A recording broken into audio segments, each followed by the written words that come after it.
네, 안녕하세요. 이제 부동산학개론 기본 강좌 33강을 보도록 하겠습니다.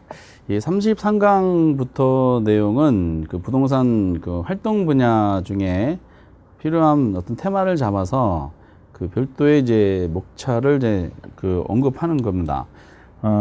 이제 네 가지가 있습니다. 부동산 붙여서 부동산 이제 책 순서대로 한다 그러면 부동산 이용이 있고요. 그리고 이제 부동산 개발이 있고, 부동산 관리가 있고, 부동산 마케팅이라는 부분이 있습니다. 평균적으로 약간의 이제 플러스 마이너스 한 문제 차이는 있겠지만은 평균적으로 얘네들이 한 네 문제 정도가 출제를 해요. 그러면은 이제 금융론까지 이제 보셔서 이제 70점 이상이 이제 나오면은 요거 하면은 이제 80점이 도달하게 넘어가게 되는 겁니다. 이 내용적인 면에서.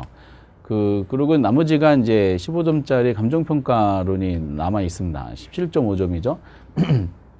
근데 이제 이 자체적으로도 보면은, 그 내용적인 면에서 그 부동산 이용은 거의 잘 안 나와요. 0문제 내지 1문제? 이런 정도 수준인 걸로 판단이 됩니다. 이 부동산 이용이 이제 15회 이후부터 기준 삼으면은 부동산 이용 주제가 15회 이후에 나온 게 한 2번인가? 한 번인가 정도밖에 없는 것 같아요. 그렇게 그 빈도가 굉장히 낮습니다. 그러니까 부동산 이용은 이제 용어 정의만 이런 게 있습니다 하는 정도만 확인하시면 되실 것 같고, 개발이 한 2개 정도가 출제를 합니다. 더 나오는 경우도 있습니다. 근데 기본적으로 한 2문제, 관리는 1문제, 마케팅이 1문제. 그러니까 그 주로 이제 공부하실 사항은 요거 하시고, 그 이용에 나온 부분이 잘 안 내는 이유가 이용에 대한 어떤 용어적인 면은 다른 걸 논하다 보면은 정책이라든지 시장이라든지 뭐 개발이라든지 이런 거 논하다 보면은 거기 당연히 알고 있겠지라는 개념 정의로 이제 그 지문으로 들어가더라고요. 그래서 현실적으로 뭐 자세하게 하실 필요는 없어요. 그래도 이런 용어는 이제 알고 계시기 좋지 않겠습니다 하는 차원으로 이용에 대한 부분을 약간 건드려만 보도록 하겠습니다. 그 449페이지에 이제 부동산 이용이라는 게 있어요. 449페이지. 거기 449페이지에 나와 있는 내용은 전체를 안 보셔도 됩니다. 다 필요 없는 내용이에요. 어차피 부동산 이용하는 사람들은 부동산을 이제 최유 상태를 도모하고자 논하겠죠. 뭐 그런 내용입니다. 그래서 전혀 보지 마시고 구체적인 이제 이용이 나올 텐데 그나마 좀 나왔던 부분이 옛날에 나왔던 거죠. 450페이지에 보시면은 집약도라는 내용이 나옵니다. 근데 이 집약도도 거의 이제 알고 있겠지라고 가정하는 것 같아요. 그래도 이제 약간 필요하다 그러면은 먼저 토지용 집약도. 이 집약도라는 논리는 토지를 집약적으로 이용하느냐 아니면은 이제 조방적으로 이용하느냐 하는 판단하는 어떤 기준에 대한 공식입니다. 그래서 그 집약도란 말은 어떤 토지용이 있어서 단위 면적당 투입되는 노동과 자본의 양 또는 크기, 요거를 하나 이제 그나마 줄을 약간 쳐주시면서 이 내용들을 한번 이제 그 용어 정의를 한번 보는 겁니다. 그럼 밑에 거는 굳이 안 읽으셔도 될 정도예요.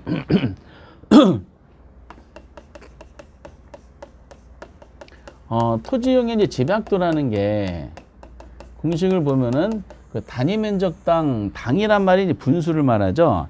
단위 면적 당 투입되는 노동과 자본의 양 이렇게 설명이 돼 있어요. 근데 그 단위 면적이라는 게 결국 뭐냐면은 토지를 말하는 겁니다. 결과적으로 이제 토지라는 거를 보내 노동과 자본의 양 이렇게 이제 표현이 돼 있습니다. 근데 이거를 좀 더 압축하면은 결국 토지, 노동, 자본은 경제학적으로 생산 요소거든요. 생산 요소라서 결국 이제 근데 토지를 밑에 놔둔 이유가 토지는 이제 부증성의 성질을 가지고 있죠. 생산이 안 되니까 토지라는 생산 요소는 고정 생산 요소예요. 그래서 단위 면적이라고 해서 토지를 우선 묶어 놓고 투입이란 말이 나왔잖아요. 투입된 노동과 자본의 양이라는 것은 노동과 자본은 가변 생산 요소예요. 계속 변할 수가 있잖아요. 증가시킬 수도 있고 감소시킬 수가 있고 그런 면을 봤을 때 이제 이런 내용으로 한정된 땅에다가 투입된 노동과 자본의 양이다. 얘네들이 그 생산 요소이기 때문에 가끔 가다가 여러분 혹시 기출문제집 같은 거 좀 옛날 문제 보시면은 생산 요소 간의 결합 비율 이렇게 출제하는 경우도 보실 거야. 생산 요소 간의 결합 비율로 나면은 이건 집약도 내용이구나라고 확인하셔도 되실 것 같아요.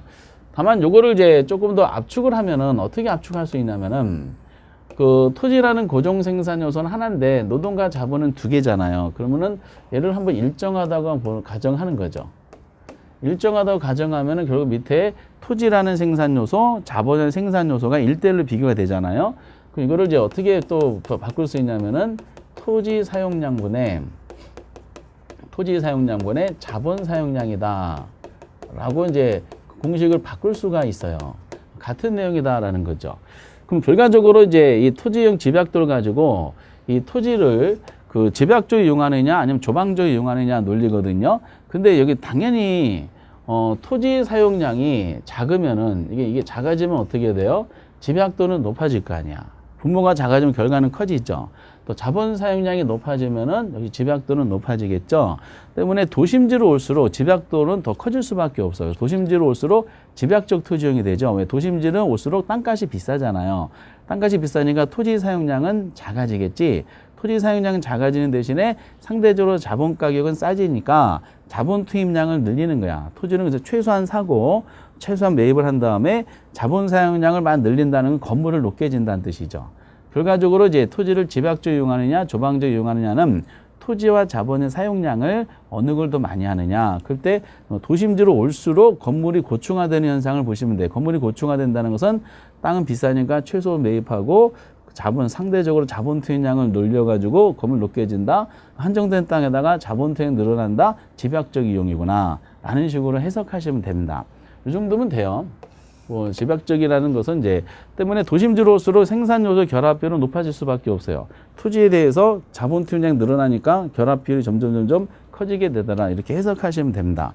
그래서 한 줄짜리 가지고 밑에 집약적이다, 조방적 이용이라는 거를 판단만 하시면 되는 것이지 이거를 막 암기하는 사항은 아닌 것 같아요.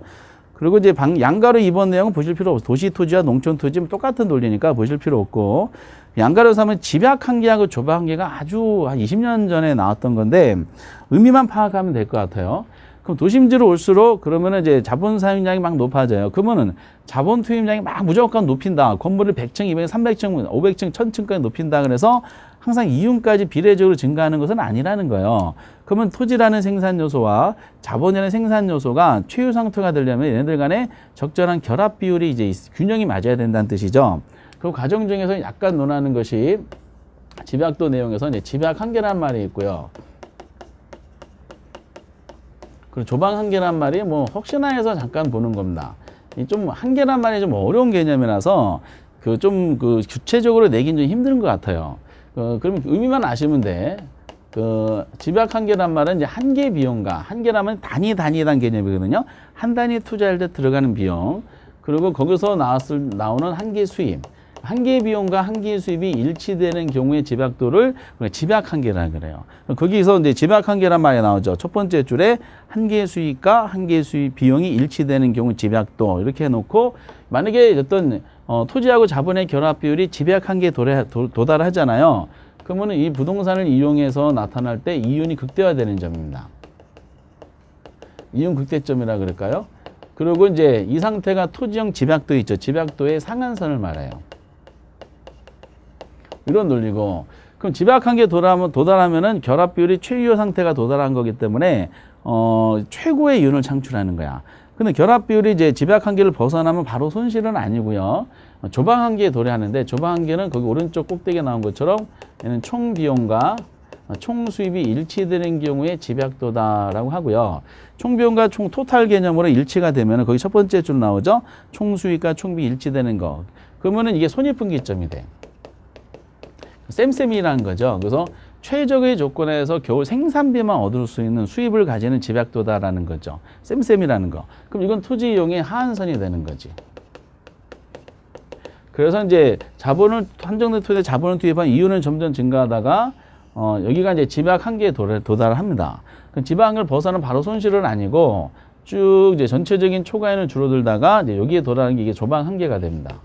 이게 집약 한계가 되고, 그래서 이제 집약 한계를 상한선으로 하고 조방 한계를 하한선에서 이 범위 내에서 부동산 토지 이용 활동하면은 이윤은 계속 발생하게 돼 있어요. 근데 조방 한계를 벗어나면 그다음부터 마이너스가 되기 때문에 요 상태를 이제 없애버리기 위해서 이제 재개발 재건축을 고려하게 됩니다. 그래서 개념 정도만 보시면 되실 것 같아요. 집약도가 어떤 의미인지 집약적이란 말이 그래서 어떤 의미인지 집약도가 커진다는 것은 토지 사용량은 줄고 자본 사용량은 높아진다. 그럼 결국 자본이 높아지면 건물이 고충화되는 현상이다. 근데 이제 그 건물이 높아진다고 해서 무조건 이윤이 극대화되느냐? 아니다. 자본과 생산율 결합 비율을 적절한 균형을 도래하기 위해서 범위가 있더라. 그래서 조방 한계를 하한선을 하고 지방 한계 상한선에서 이 범위 내에서 토지용 활동하라. 그 내용은 이런 뜻이다. 끝이야. 그리고 이제 오른쪽 양갈에서 입지잉여가 있는데 입지잉여는 첫 번째 의의 첫 번째 줄만 보시면 돼요. A하고 B가 같은 업종이에요. 같은 업종인데 그 판매하는 물건도 똑같고요. 다른 건 다 일정해. 그러니까 판매하는 비주얼이라든지 내부 인테리어라든지 면적이라든지 다 똑같아. 근데 A가 B보다 장사가 더 잘 돼. 그 원인을 보니까 A가 입지 조건이 우수해. 고객과 접근성이 우수한데 A 점포는 갖다 놨고 B 점포는 이제 지뢰밭 근처에 갖다 놨어. 그러면 결과적으로 그 입지 조건의 차이로 인해 수익이 차이가 나지 않느냐. 그 차이를 입지 잉여라 그럽니다. 그래서 입지 조건의 우수성으로 이 입지 조건 우수성이 야기하는 초과 이 이건 입지 잉여다라 하시면 돼요. 첫 번째 줄만 보시면 됩니다. 거의 출제되지는 않는 사고 방식이에요. 밑에 거는 안 보셔도 되고요. 그리고 이제 451페이지 스프롤 현상이라는 게 있어요. 스프롤 현상도 거의 안다고 가정하는 것 같아. 스프롤이라는 것은 확산이라는 뜻인데, 거기 이제 중요한 것은 이제 의미만 보세요. 첫 번째 줄 있죠? 처음에 도시 성장의 무계획적, 무질서, 불규칙 볼품 없이 평면이라기보다는 무질서하게 외곽으로 확산되는 현상을 말합니다. 그러니까 스프롤 현상이라는 것은 도시가 성장을 하는데 확대가 되는데 스프롤 확대라는 뜻이거든요. 무질서, 좋은 말이 아니죠. 불규칙. 볼품 없이 외곽으로 확대되는 현상. 이걸 뭐라 그런다? 이거는 스프롤 현상이다라고 합니다. 그러니까 난개발이다라고 보시면 돼요. 난개발. 그러니까 스프롤이 나타난 지역은 당연히 무질서하기 때문에 땅값이 높지 않을 거 아니에요. 개발도상국 같은 데는 스프롤이 도시 내에 많이 있었죠. 그래서 결과적으로 이제 스프롤 현상은 안 좋은 현상이다. 근데 이제 원인적인 면에서 보면 스프롤 현상이 나타나는 결정적인 원인이 뭐냐? 체계적인 도시계획이 미흡하기 때문에 무계획 또는 이제 미흡한 도시계획으로 인해서 나타나는 것이 스프롤 현상이다. 안 좋은 현상이다라고만 알아두시면 되실 것 같아요. 무질서, 불규칙, 볼품을 외곽으로 확산되는 현상. 그 다음 뭐 유형이 여러 가지 있는데 보지 마세요. 그래서 거기 보면 이제 입체적인 이제 슬럼 형태다. 당연히 이제 체계적인 도시계획은 건폐율 용적률 같은 게 없을 거 아니에요. 그럼 강남 지역 같은 데 보면은 건폐율 용적률에 의해서 현행법의 최고 상태를 유지하기 위해서 스카이라인이 잘 형성이 돼 있어요. 만약에 도시계획이 없다라고 가정해 보세요. 그러면 토지 이용자들이 자기 마음대로 뭐 건물 짓겠지. 어떤 것은 100층, 어떤 건 20층, 어떤 30층, 50층 막 짓다 보면은 이게 삐뚤삐뚤 난개발이 일어나는 거죠. 그 체계적인 도시계획이 이제 없으면은 이제 그 입체적으로도 안 좋은 현상이 나타나더라. 나머지는 보지 마시기 바랍니다. 이 개념만 아시면 돼. 그래서 주로 외곽으로 나타나는 현상이야. 외곽에서. 그래서 시험 문제 한번 정답 나올 때 스프롤 현상은 도시 중심부에 나타난다 그래서 아니에요. 뻗어나갈 때, 도시가 성장할 때 무질서, 안 좋게 나타나는 현상이다. 원인은 무계획이다 해놓고 이런 지역에 뭐 땅값이 높을 수는 없죠. 땅값은 낮다라는 식으로 참고만 하시고 개념만 알아두시기 바랍니다. 뭐 스프롤은 뭐 굳이 도시 스프롤 현상만 있는 것이 아니라 몸매 스프롤 현상도 있어요. 체계적인 다이어트 계획이 없으면은 몸매가 무질서 볼품 없이 외곽으로 뻗어나가는 현상이 나타나잖아요. 참고하시고요. 그리고 이제 452페이지 그 직주 분리와 직주 접근 현상도 있는데 이 형태가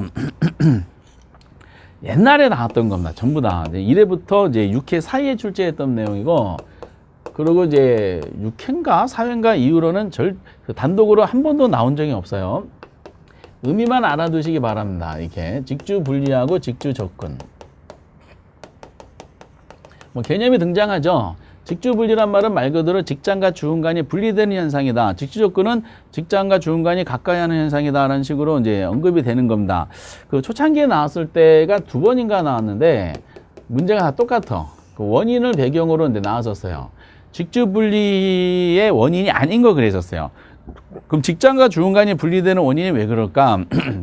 가장 근본적인 것이 도심의 집가구죠. 도심의 땅값이 너무 높으니까 주흥간으로 주거비 부담이 커서 외곽으로 주흥간이 튕겨나갈 수밖에 없겠죠. 그리고 이제 교통의 발달하는 것도 직주 분리의 원인적인 측면이고요. 그리고 도심의 환경 악화도 떠나는 주거 공간이 외곽으로 나가는 원인 중에 하나고, 그리고 포괄적인 의미로 정부의 규제 등으로 이제 나가는 경우도 있어요. 도심지는 용도적으로 업무용 시설을 지정하고 주거는 외곽으로 나가라 강제적으로 하는 경우도 있기 때문에 어쨌든 이 세 가지는 기본적인 내용입니다. 그러다 보니까 나온 결과가 있겠죠. 옛날에 그래서 직주분리 원인이 아닌 거에서 결과가 이제 하나가 등장한 적이 있었어요. 그 하나가 이제 그 도심에는 이제 그 외곽에 나갔던 외곽 주공간을 마련했던 사람이 도심엔 직장이 있잖아요. 출퇴근 시간이 똑같죠. 그러는 과정 중에 낮에는 이제 출근한 상태에서 도심지가 인구가 아주 북적북적하다가 밤이 되면 다 그 외곽의 주거 공간으로 나가다 보니까 도심지가 썰렁하죠. 이걸 도심 공동화 현상이라 그래요. 도심 공동화 현상이라는 의미는 도심지가 주간과 야간의 인구차가 커지는 현상을 도심 공동화 현상이다. 그림을 그리다 보면은 이제 주공간이 버글버글 하다가 다 빠져나가다 보니까 도심지가 인구가 횡하죠. 그래서 이 모양이 도우노 현상이라고 해서 도우노 현상, 도우노 모양이라서 도우노 현상이다라고 그러기도 합니다. 어쨌든 공동화 현상이라는 것은 뭐라고요? 도심지가 주간과 야간의 인구차가 커지는 현상. 도심지는 인구가 많다가 밤이 되면 다 퇴근하면서 도심지가 뻥 뚫리는 현상. 그래서 공동화 현상. 그러면서 이제 그 결과적인 요걸 네 가지가 나오고 이거 하나가 나온 적이 있었거든요. 또 도심 고동 비율이 증가하죠. 고동 비율이 증가한다.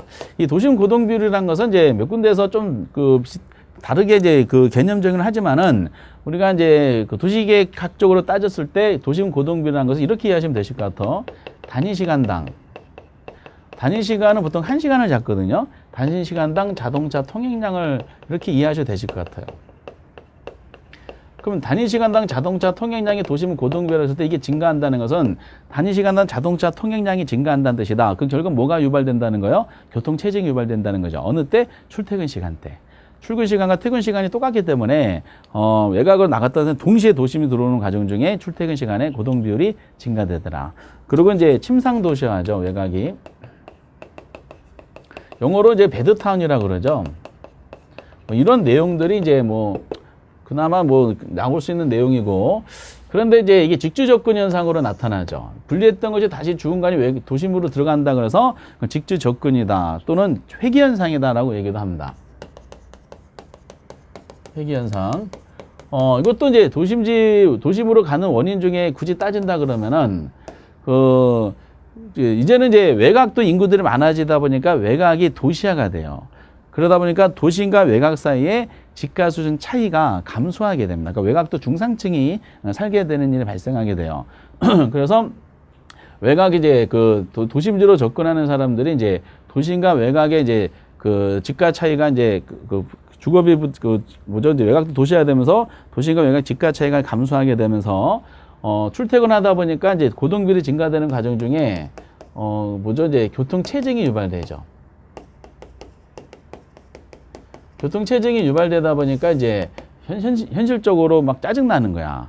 그리고 말씀드렸듯이 도심하고 외곽 사이에 집가 차이가 감소하게 되니까 외곽도 도시화가 이루어지죠. 그러면서 외곽의 땅값 상승이 막 일어나면서 외곽에 있던 사람들이 판단하는 거야. 도심으로 들어갔을 때 그래도 절대적인 가격은 도심이 높아요. 옛날에 컸던 것이 이제 줄어든다는 뜻인데, 근데 왜 도심으로 들어갔을 때에 절약되는 교통비하고 도심으로 들어갔을 때에 상승하는 부담, 증가되는 주거비, 두 가지를 비교하는 거지. 도심에 들어갔을 때 증가되는 교통비와 절약되는 교통비하고 증가되는 주거비를 비교해봤더니 본인이 판단하기에 주거비 부담이 더 크다. 그럼 안 들어가요. 근데 교통비 절약분이 더 크다. 심리적인 부분 이런 거 더 크다 그러면은 도심에 들어가는 현상이 나타나죠. 이런 부분들이 직주 접근의 이제 원인이고 동시에 이제 도심 환경이 개선되죠. 이것이 직주 접근의 원인이다라고 약간 판단하시면 되고, 그럼 직주 접근의 결과로 이제 이 사람들이 도심으로 들어갈 때 원하는 용도가 주거용이잖아요. 도심은 그래도 땅값이 비싸죠. 그럼 주거용 수요가 있으니까 주거용 공급을 해야 돼. 그러면은 개발업자들이 주거용 공급을 하는 과정 중에 어떻게 할까요? 집약도를 높일까 낮출까? 도심이 땅값이 높다 그랬죠. 집약도를 높이는 개발 사업을 진행할 수밖에 없어요. 그러면 땅값 비싸니까 최소한 땅을 매입하고 원하는 수요자들을 한 곳에 다 몰아쳐서 거주하게 만들기 위한 목적으로 자본 투입 늘려가지고 건물을 높게 집니다. 그래서 도심의 고충화 현상이 나타나지. 다만 이제 도심은 이미 업무용 시설로 고충화 이루어진 상태이기 때문에 이거는 주거용으로서 고충화가 나타나죠. 그래서 오피스텔이라든지 고층 빌딩 막 생기기 시작하고요. 그러면 도심지가 재개발이 일어나야 되잖아요. 그 도심 해춘화 현상이 나타나죠. 해춘화 현상. 뭐 이런 등등등은 이제 참고하시면 되실 것 같아요. 그래서 집약도라는 개념과 스플로 현상이라는 개념과 그리고 이제 직접 분리의 원인이 아닌 거를 결과적인 측면으로 구별만 할 수 있으시면 돼요. 그럼 밑에 이제 453페이지의 친일적 이용이라든지 한계제 이제 이런 내용들은 안 보셔도 됩니다. 그 다음 페이지까지 보실 필요가 없다라고 말씀을 드리겠어요. 15대 이후에 사실상 두 문제가 나왔나? 유의하게 나온 문제 단독으로 나온 것 중에 이거 하나인데 거기 454페이지 스프로 현상이라는 것이 나온 적이 있었어요. 그래서 그렇게 등장하는구나라고 참고하시기 바라고요. 그건 뭐 거의 뭐 불확실한 문제 중에 하나입니다. 다 안 나오는 이유가 있을 거야. 근데 이런 논리가 다른 분야에 이미 다 안다고 가정하고 언급하기 때문에 용어적인 것만 알아두시면 되실 것 같고, 그 다음에 이제 우리 책의 455페이지에 개발론이 나오죠. 이 개발론은 한 2개 정도가 기본으로 출제되는데 그 이유가 이제 있더라고요. 그 2가지 이유인데 하나는 개발에도 이론 부분이 있고 유형 부분이 있어. 그래서 2문제고 또 하나의 이유는 정책적인 내용하고 같이 섞어서 나오는 경우도 있더라라는 겁니다. 그래서 이제 455페이지에 부동산 개발론. 먼저 부동산 개발 이론에 대해서 잠깐 논하도록 하겠어요. 먼저 용어 정의에 대한 논리를 잠깐 보면은 부동산 개발의 정의가 뭘까?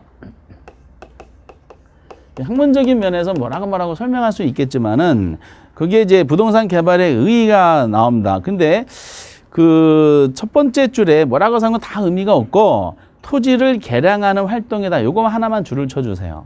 토지를 개량 활동에 하나 줄을 쳐주시고 협의 개발, 광해 개발 다 의미가 없어. 그렇게 논하진 않습니다. 다만 협의라는 것 자체를 무시한 상태에서 밑에 협의 바로 밑에 내용이 이제 보면은 거기 조성위한 개량이 있고 뭐 광해란 것은 의미가 없고 밑에 보면은 건축에 한 개량이 있습니다. 협의 광해 이제 무시하시고 그리고 밑에 보충학습에 필요한 게 있는데 보충학습에 부동산 개발업의 관리 및 육성에 관한 법률이 있습니다. 이 법률에 우리 이제 개발에 대한 정의가 이제 설정되는 게 있어요. 근데 거기 이제 개발에 대한 정의가 목적이 있고 뭐 1번부터 7번까지 다 보실 필요가 없고 동그라미 2번 하나만 보시면 돼요. 2번 하나를 대한 논리가 이제 기억하고 니은이 뭐라고 되어 있는 건 참고하시다가 첫 번 동그라미 2번에 부동산 개발은 그 끄트머리 다만 시공을 담당하는 행위를 제외한다 있죠. 이것만 이제 줄을 쳐주시기 바랍니다. 그럼 나머지 1번, 3, 4, 5, 6, 7번은 안 보셔도 돼. 보실 필요도 없어. 그러니까 이제 부동산 개발 일어날 때 개념은 우리가 학문적으로 논한다고 하면 토지를 개량하는 활동이에요. 토지를 개량하는데 이 개량하는 내용들이 이제 기본적으로 2가지 구성이 되어 있어요. 조성위한 개량하고 건축위한 개량으로 이제 구성이 됩니다. 조성은 토지 자체의 성질을 바꾸는 행위고 건축은 말 그대로 조성된 땅에다 공간 창조하는 논리다라는 식으로만 알고 계시면 되겠어요. 토지를 개량하면 토지의 성질이 바뀝니다. 근데 이제 우리 법률에 보면은 이 조성위한 토지를 개량한다는 논리를 조성위한 개량으로 설명이 되고 건축행위 설명되면서 조성이 뭐라고 막 길게 설명하고 건축이 뭐라고 뭐 길게 설명하고 있어요. 우리는 그냥 토지를 개량하는 걸 하는데 다만 우리 법률상 규정은 단지 와가지고 시공을 담당하는 행위 있죠. 시공을 담당하는 그 행위는 뭐라고요? 개발 개념이 포함이 안 된다는 거를 법조문상에 그거만 주의하시라는 뜻이야. 그리고 이제 그냥 넘기세요. 뭐 다 보는 게 아니야.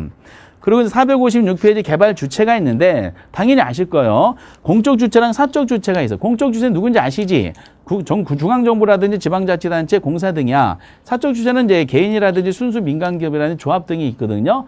근데 여기서 주의사항은 여러분 공적 주체를 뭐로 옆에다 뭘 치냐? 제1섹터라고 알아두세요.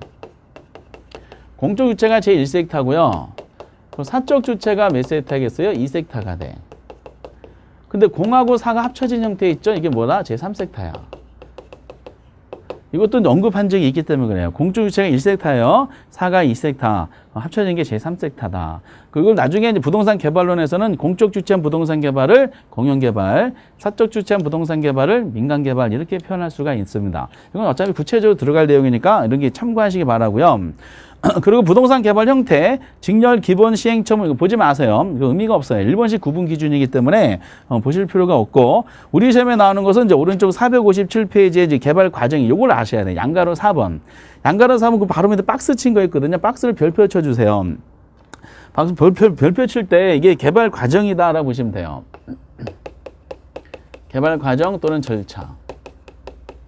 우리는 관행적으로 7단계를 하기 때문에 순서적인 측면을 잘 보면 될 것 같아요. 하나가 구상 단계, 아이디어 단계라 그러기도 하죠. 가르친 것처럼 개발업자가 구상하고 있는 거 이거 한번 해볼까? 이런 사업이 괜찮을까? 구상한 거야. 그럼 구상한 걸 끝나는 것이 아니라 이게 타당성이 있는지를 알아봐야 돼. 그래서 예비적 타당성 분석 단계가 있습니다. 예비적 타당성 분석 단계에서는 키워드가 있어요. 예상 수익과 예상 비용을 토대로 구상한 것이 타당성이 있는가를 부지를 구매하기 이전에 부지 구입한 이후에 발생되는 예상 비용과 예상 수를 토대로 계략적으로 분석하는 겁니다. 그리고 타당성 분석에 대한 예비적 타당성 보시면은 예상되는 수익과 비용을 계략적으로 대략적 계산하기 이렇게 나오죠. 때문에 예비적이라는 타당성 분석이 나왔잖아요. 이때는 꼭 무슨 단어가 나와야 돼? 계략적이라는 단어가 나와야 돼. 계략적으로 하는 거다. 부지를 구매하기 이전에 부지를 구입한 이후에 예상되는 수입과 비용을 토대로 계략적으로 분석하는 거다. 그럼 여기서 타당성이 이제 긍정적인 시그널이 나왔다. 그러면 세 번째는 땅을 매입해야 되는 부지 구입 단계를 보셔야 되고요. 절차상 아실 건 없고 절차만 보시면 된 다음에 그리고 최종적인 판단이 타당성 분석 단계가 나와요. 이때 최종 결정하게 되는데 땅을 매입한 상태잖아요. 그 다음에 건물을 지어야 돼요. 그럼 건물 짓기 시작하면 이건 빼도 박도 못해. 그래서 건물 짓기 전에 다시 한번 타당성 하는 과정 중에 돈이 많이 들어가. 그래서 타당성 분석은 결국 외부 투자자들을 설득하는 과정이다라고 이해하시면 되겠어요. 책에는 타당성 분석 복잡한 내용이 있는데 그래서 뒤에도 연결되는 거예요. 거기서 이제 동그라미 2번에 대한 논리는 경제 타당성이 좀 중요하다는 말하고 동그라미 이제 4번 정도만 아시면 되지만 그 뒤에서 다시 말씀드릴 겁니다. 그런 다음에 이제 타당성 분석 긍정적인 사인이 나면은 특히 외부 투자자를 설득했어요. 돈을 마련했어. 금융 단계가 나오죠. 건축에 필요한 자금이라서 건축대부라 그러죠. 건축대부는 어떻게 대출해요? 그 대출은 이제 어떻게 한다? 단계별로 한다 그랬어요. 상환은 어떻게 한다? 공사 완성과 동시에 일시불로 상환합니다. 그리고 돈을 마련했으면 가장 오랜 시간 걸리는 건설 단계가 있고요. 마지막 단계가 마케팅 단계죠. 마케팅 단계는 주의사항이 거기에 책에 설명이 돼 있을 겁니다. 책에는 이제 마케팅 단계 맨 마지막에 나오는데 이제 동그라미 2번 보면은 개발 초기부터 한다는 거. 거기 임대만 돼 있지만 다른 데도 마찬가지예요. 마케팅은 언제? 개발 초기부터 한다는 거. 이 초기부터 한다는 거를 이제 우리 시험에는 중간부터 한다 막 이렇게 설명이 돼 있더라고요. 그래서 이제 이 절차적으로 뭐 어려운 건 아니니까 구, 예, 부, 타, 금, 검, 마. 구에 부타, 근검마, 근검마 이렇게 보고 예비적 타당성은 계략적으로 한다는 거 잊지 마시고 타당성은 최종 판단하게 되면서 마케팅은 언제부터 한다고요? 개발 초기부터 한다. 끝이야. 구예부터 근검마, 근검마. 나머지 보지 마세요. 불필요한 내용이고요. 그리고 이제 458페이지에 이제 보충학습이라고 나와 있는데 현장 자원과 상품 자원 보충하지 마세요. 다 삭제하세요. 보지 마시고 그 458페이지에 보시면은 이제 개발 위험이 나옵니다. 이론 중에서 이거 위험이라는 부분이 이제 작년에도 나왔지만은 빈도가 꽤 높아요. 그래서 위험이라는 개념은 우리가 투자론을 했었죠. 위험이란 실현된 결과가 예상한 결과보다 벗어날 가능성. 즉 내가 기대한 것이 실현이 안 되면 어떻게 되지는 걱정하는 마음. 이게 위험이다라고 생각하시면 됩니다. 그런데 거기 보면은 이제 거기 그 개발 위험에 보면은 두 번째 줄에 개발업자들이 이제 통제할 수 있는 것도 있고 통제할 수 없는 게 있어요. 통제할 수 있는 건 상식적으로 그 회사 자체적인 개발업자 자체 조직 내에서 하는 부분들은 통제할 수 있지만은 외부 환경과 연관되는 건 통제할 수 없잖아요. 정부 정책이라든지 뭐 경기 그 침체라든지 인플레이션이라든지 이런 걸 어떻게 통제하겠어요. 그래서 거기 내용상으로 동그라미 1번 통제할 수 있는 위험이 나오죠. 그 개발 과정에서 이제 개발업자 자체적으로 나타나는 뭐 하자에 대한 부분들은 통제할 수 있고, 그리고 이제 동그라미 2번 외부 환경에 대한 정부 정책이라든지 여러 가지 이제 주변 환경의 변화라든지 이런 것들은 통제하기가 어렵다. 이걸 작년에 정답으로 물어봤대요, 보니까. 그런데 의미가 있는 단어는 이제 밑에 개발 위험의 종류가 있어요. 459페이지 보면은 종류가 세 가지로 되는 게 일반적이죠. 월포드라는 사람이 한 거니까 법률적 위험 부담이 있네요. 그리고 이제 시장 위험 부담이 있어요. 그리고 이제 세 번째가 비용상의 위험 부담이 있습니다. 이 정도일까요? 이제 법시비 그러죠. 법률적인 위험 부담은 말 그대로 이제 법적인 내용이죠. 법적 환경 변화로 야기되는 불확실성. 법이란 말이 나와요. 또는 이제 법과 연관되는 제도. 그러니까 법률적 환경 변화, 제도적인 변화, 정책상의 변화. 그러니까 법률, 제도, 정책, 규제 이런 말로 하면 다 느낌 뭐가 들어요? 법이 들어요. 시장이 그 느낌이 들어. 당연히 법이야, 법. 근데 이거를 한번 이제 출제원들이 건드리고 싶었던 거죠. 그래서 어떻게 했냐면은 이 법이라는 걸 조금 더 세부적으로 논해보자. 그래서 공법적인 측면하고 사법적인 측면에 대해서 언급을 했어요. 공법적인 측면은 공법 시간에 공부하시는 것처럼 토지용 규제 같은 상황이고요. 그리고 사법적인 측면은 소유권 관계야. 그런데 이거를 실제 시험에 그 크로스에서 냈더라고요. 소유권 관계는 민법 시간에 공부하시잖아. 민법이 사법이니까. 그래서 공법적인 측면, 토지용 규제, 사법적인 측면, 소유권 관계 이렇게 하시면 되는데 여기서 끝나는 게 아니잖아. 그럼 개발업자들은 이제 이런 법적인 위험을 최소화하는 방안을 모색할 수밖에 없겠죠. 그래서 우리 시험에 나오는 수준은 이용계획이 있죠. 이미 이용계획이 확정된 땅. 그 책에 이제 이게 명시가 되어 있습니다. 확정된 토지를 매입하는 것이 이 법적인 위험을 최소화하는 그나마 방안이 아니냐라는 식으로 언급을 하게 되는 겁니다. 그리고 이제 이게 동그라미 1번과 2번에 나와 있는 겁니다. 근데 현실적으로 개발업자들이 가장 걱정하는 위험은 시장 위험인 것 같아요. 시장 위험은 말 그대로 시장의 불확실성 때문에 나타난 거죠. 안 팔리면 어떻게 되지?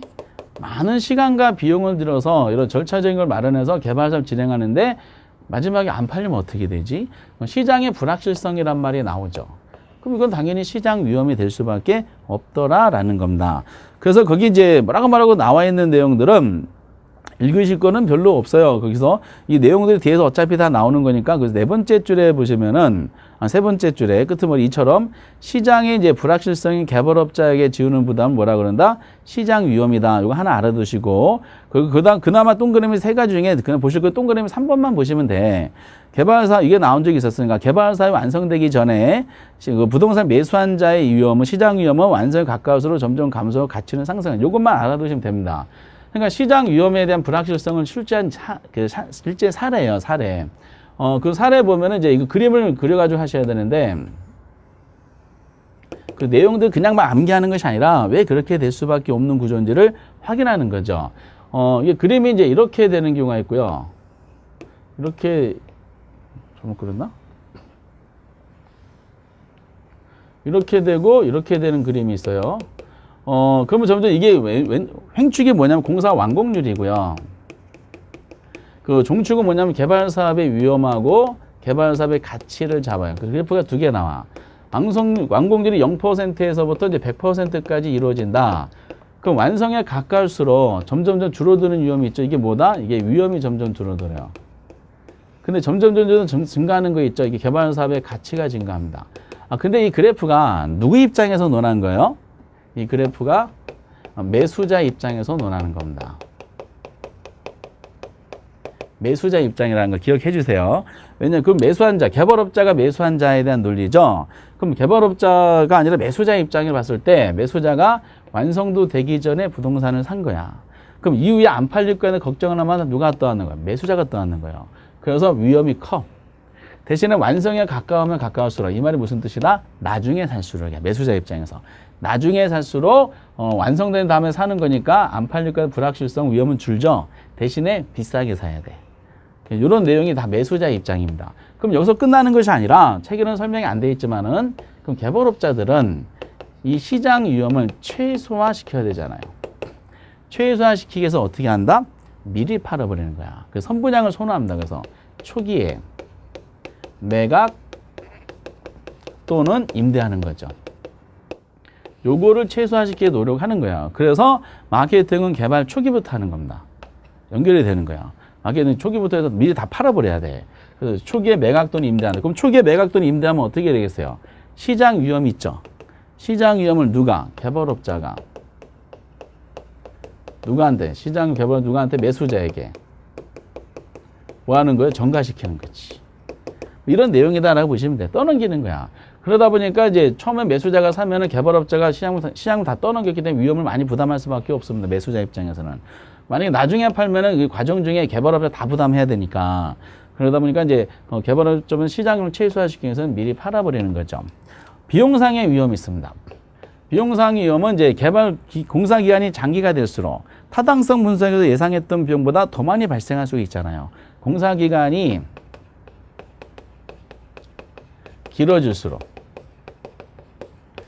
길어지게 되는 거. 예상보다 길어진다는 뜻이야. 그럼 길어질수록 발생하는 비용 증가분에 대한 부담. 이거를 뭐라 그런다? 비용상의 위험이다라는 거야. 그럼 이거를 이제 여기서 끝나는 것이 아니라 개발업자들은 이런 위험을 최소화시키기 위해서 노력을 할 거예요.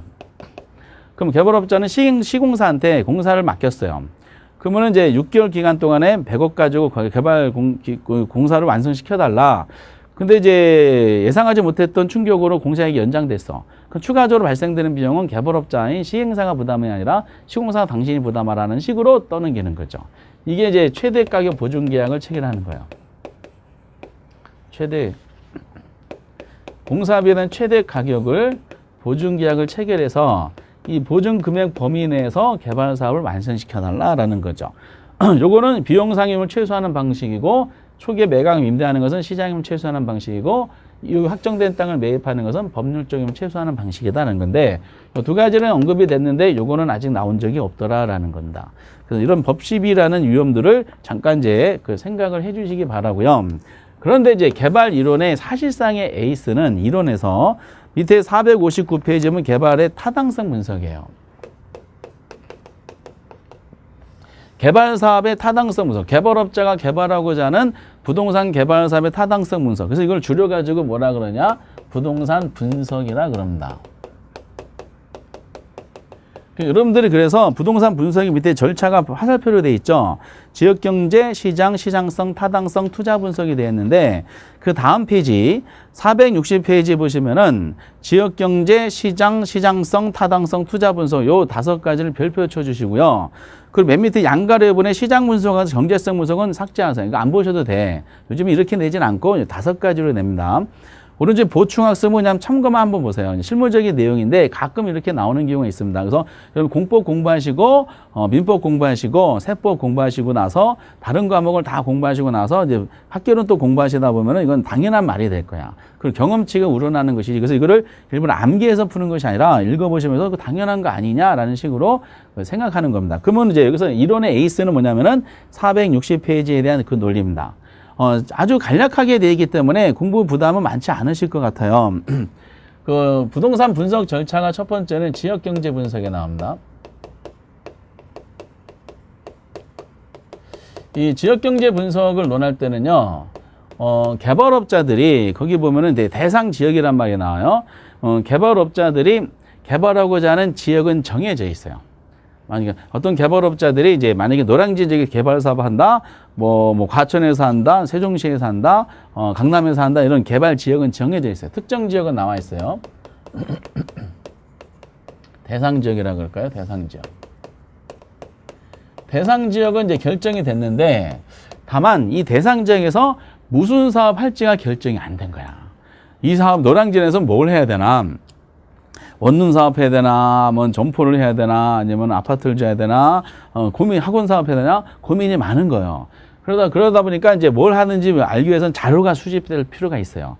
그래서 지역경제 분석은 개발업자 개발하고자 하는 대상 지역이 있죠. 대상 지역 전반적인 경제 이상을 다 조사하는 겁니다. 자료 수집 단계야. 그래서 모든 부동산이 나와야 돼요. 모든 부동산에 대한 수요와 시장에 대해서 자료를 수집하는 단계다라는 거지. 그러면서 시장에 대한 자료를 조사하면서 우리 시험에서 이걸 총량적 지표다라는 표현을 써요. 총량적 지표에 대한 분석 이렇게 이제 표현하는 게 일반적이죠. 그러니까 노량진 지역 개발하고 싶다. 그럼 노량진 지역 인구수가 얼마인지, 그리고 이제 연령대가 어떻게 되는지, 소득 수준 어떻게 되는지, 그리고 이제 생활 편의시설, 근린시설, 도로교통 상황이라든지 주변 도시까지 교통 상황, 그런 다음에 왜 여러 가지 이제 뭐 주거 보유 현황, 주거 조문 형태, 자동차 보유 대수 조사할 수 있는 자료를 다 조사하는 거야.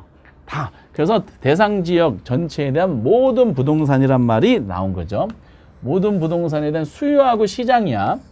공급이 나오면 안 돼요. 그래서 모든 걸 다 조사하는데 총량적 지표에 대한 분석이야.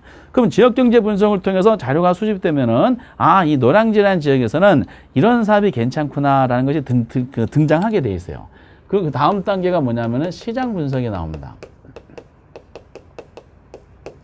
시장 분석. 시장 분석에서는 대상적인 결정이 돼 있어요. 대상 지역이 이제 대상 지역 안에서 무슨 사업 할지가 결정이 돼. 그러니까 대상적인 모든 부동산이 아니라 이제 특정 부동산으로 이게 바뀝니다. 아파트 사업이 괜찮다. 이런 식으로 해가지고 지역경제 분석에서는 특정 부동산이 나오고 특정 부동산에 대한 수요와 공급에 대해서 분석하는 거. 그 수요와 공급에 대한 분석. 우리가 이거를 무슨 분석이다? 시장 분석이다라고 합니다. 그래서 수요와 공급 상황을 이제 전 단계 수집한 자료 가지고 분석하기를 이제 분류하는 거야. 특정 부동산에 대한 수요층을 그래서 나온 게 세분화란 말이 나오고요. 그리고 공급 부동산을 뭐한다? 차별화란 말이 나와요. 필요한 단어만 책은 집어넣네요. 그래서 그 시장 분석에 대한 논리는 특정 유형의 부동산, 특정 부동산이란 말이 핵심이고 수요와 공급 상황을 분석하는 것이면서 1번의 시장 세분화, 시장 차별화가 나오잖아요. 그럼 세분화란 말은 이제 수요층을 수집한 자료 가지고 보니까 노량진 지역의 구매력을 가진 소비자 계층들을 소득별로 봤더니 상중하로 어떻게 구분되더라. 상 몇 프로, 중 몇 프로, 이렇게 몇 프로. 그 아파트 사업하면 거기에 맞춰서 공급 부동산도 차별화시키는 게 타당하지 않느냐 이렇게 하는 거지. 그럼 그 다음 단계는 이제 차별화시킨 공급 부동산을 세분화시킨 수요층한테 만약에 공급한다고 가정했을 때 구체적으로 얼마 정도 임대 분양이 될 것인지 따져보는 단계가 당연히 나와야 되잖아요. 그 다음 단계가 뭐냐? 시장성 분석이야. 그 시장성 분석은 위에는 그대로 내려오죠. 이제 특정 부동산이란 말이 이제 그대로 받아가지고 특정 부동산에 대해서 이거를 이제 분류한 것을 공급했을 때 과연 특정 부동산에 매매되거나 임대될 수 있는 가능성, 즉 개발 사업의 경쟁력, 이런 거를 이제 분석하는 걸 말합니다. 그래서 이제 매매 임대 가능성이란 말이 나오는 겁니다. 밑에 3번의 시장성 분석에 보면은 첫 번째 줄 나오죠. 시장성에 매매되거나 임대 가능성. 요거를 꼭 알아두세요. 매매될 가능성. 그러면서 이제 요걸 조사할 때 여기서 처음 나오는 단어가 있어요. 구체적으로 분석하는 거야. 이 구체적이라는 단어도 이때 처음 등장해. 그래서 만약에 부동산 쪽으로 보면은 뭐 예를 들어서 개발 차별화된 공급 부동산을 세분화식의 수요층에 공급했을 때 뭐 층별로 해볼까요? 층별로, 뭐 동별로, 뭐 향별로, 위치별로, 지역별로 구체적으로 얼마 정도 임대 분양이 될 것인지를 조사하는 것을 말합니다. 임대 가능성을 이제 조사하기 위해서 이거에 대한 시장성 분석 방법이 있어요. 요거에 대한 방법, 시장성 분석 방법이라고 한번 볼까요? 방법으로 유명한 것이 흡술 분석이 나옵니다. 흡술 분석이라는 논리는 그 개발업자 임대하는 사람이다. 그 임대료를 조사하는 것이고, 분양하는 사람 분양료를 조사하는 거. 전체적으로 수요를 조사하는 거예요. 얼마 정도 임대 분양이 될 것인가? 임대 기간이란 동안에 분양 기간 동안에 그 전체 흡수 기간 동안 얼마 정도 임대 분양이 될 것인가? 흡술 분석을 통해 목적이 있어요. 목적. 목적을 통해서 앞으로 개발 특정 부동산을 이 지역의 개발 사업을 했을 때 구체적으로 매매 임대인을 통해서 앞으로 어떻게 될 것인가라는 추세를 파악하게 됩니다. 추세 파악은 시간 개념이죠. 추세를 파악할 때 과거의 흡수율뿐만 아니라 무슨 흡수율? 미래 흡수율을 이제 판단하는 게 또 핵심이야. 특히 흡수율 시장성 분석이 장난을 좀 많이 치더라고요. 어떻게 나오냐면은 이제 개발 사업에 대한 매매 임대 가능성 나왔잖아요. 요거를 시장 분석으로 연결시켜서 이제 장난친 경우가 있었고, 시장성 분석 방법이 흡수율 분석인데 이거를 민감도 분석을 표현해서 꼭 저는 잘못된 내용이 나온 적도 있었고, 이거는 시장성 분석 방법인데 시장 분석 방법하면 또 잘못된 것이고, 그 흡수율 분석은 이제 앞으로 어떻게 될 것인가 추세를 파악하기 위해서 과거의 흡수율뿐만 아니라 미래의 흡수율을 파악하는데 미래 칸에다가 현재를 집어넣어서 판단하는 경우도 있습니다. 뭐 이런 내용이다라고 보시면 되겠어요. 그럼 여기까지가 뭐냐면은 개발업자 입장에서는 특정 지역에 특정 부동산을 개발했을 때 얼마 정도 임대가 분양이 될 것인가가 조사가 끝난 거잖아. 근데 개발업자들은 임대 조사가 끝난 거, 임대율, 그 분양률 이걸로 마무리 짓는 게 아니에요. 그럼 어떻게 할까요? 이걸로 전부 다 금전적으로 환산해야 돼. 돈으로 환산해야 돼. 그래서 네 번째로 나오는 것이 타당성 분석입니다. 타당성 분석. 이 타당성 분석 단에 처음 등장하는 용어가 있어요. 이 매매 임대 가능성, 흡수율 분석을 통해서 결과적으로 개발업자들은 이 개발 사업이 나한테 얼마 정도의 금전적인 이윤을 가져다 줄 것이냐, 즉 개발 사업의 수익성을 판정하는 거야. 또는 이윤. 이거를 분석하는 겁니다. 수익이란 단어, 이윤이란 단어가 처음 나오는 시기가 언제다? 타당성 분석이 처음 나오는 겁니다. 요 내용이야. 수익성. 요걸 분석하는 게 뭐다? 타당성 분석이야. 추가적으로 이제 타당성 분석에서 나오는 지문들이 있어.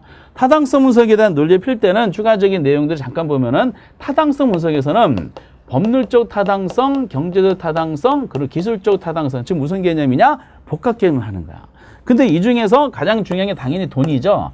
경제 타당은 가장 중요하다. 또 추가적으로 논하는 것이 뭐냐면은 이거는 좀 기니까 아까 앞에 나왔던 걸 다시 적어 드릴게. 타당성 분석 결과가 비록 동일하되 그 시험 문제가 어떻게 내냐면은 타당성 분석 결과가 동일하다 보면 모든 개발업자는 동일한 의사결정한다? 잘못된 거야. 타당성 결과가 동일하다 하더라도 개발업자마다 채택 여부는 달라질 수 있다는 거야. 요거를 이제 생각해 주셔야 됩니다. 그 왜 이런 일이 발생하냐면 그것도 역시 투자 이론이에요. 그럼 투자론에서 의사결정할 때는 기대 수익률하고 요구 수익률을 비교하잖아요. 어느 게 더 크면 의사결정이 긍정적이다? 기대가 더 크면 긍정적이라 그랬죠? 그런 논리예요. 근데 여기 보니까 수익성을 판정한다 그랬잖아요. 수익성, 이윤 이걸 조사하는 건데 타당성 분석에서 법률 수익성을 조사하지만은 이 결과적으로 투자 이론 따지면 개발 사업의 기대 수익률을 파악하는 거야. 기대 수익률이 얼마냐를 조사하는 거예요. 그럼 기대 수익률이 동일하게 나왔다 그래서 모든 투자자들이 다 동일한 의사결정 하겠어요? 아니라는 거예요. 기대 수익률이랑 뭐랑 비교해? 요구 수익률과 비교해. 그럼 여기서 타당성은 여기가 비록 동일하다 하더라도 개발업자마다 채택 여부는 달라질 수가 있다. 이거 왜 그러겠어요? 개발업자마다 뭐가 다르기 때문에? 요구 수익률이 다르기 때문에 그래요. 요구 수익률이 다르기 때문이다. 라는 논리죠. 그래야지 이제 마지막 단계가 나오는 거야. 마지막 단계가 투자 분석에 나오는데 투자 분석은 전 단계의 타당성 분석에서 나온 결과가 개발업자 요구 수익률을 충족하는지 여부를 따져봐 가지고 최종 결정하는 단계죠. 최종 결정하는 내용은 아마 투자론 공부하셨던 내용이 다 들어가게 돼 있어요. 뭐 기대 수익률이 뭐보다 클 때 요구 수익률보다 크면 타당성이 긍정적이고, 그리고 이제 똑같은 논리가 내부 수익률이 요거보다 크면 타당성 긍정적이고, 순용가가 뭐보다 크면은 0보다 크면은, 수익성 뭐보다 크면은 1보다 크면은, 이런 내용들은 다 투자론에 했던 내용입니다.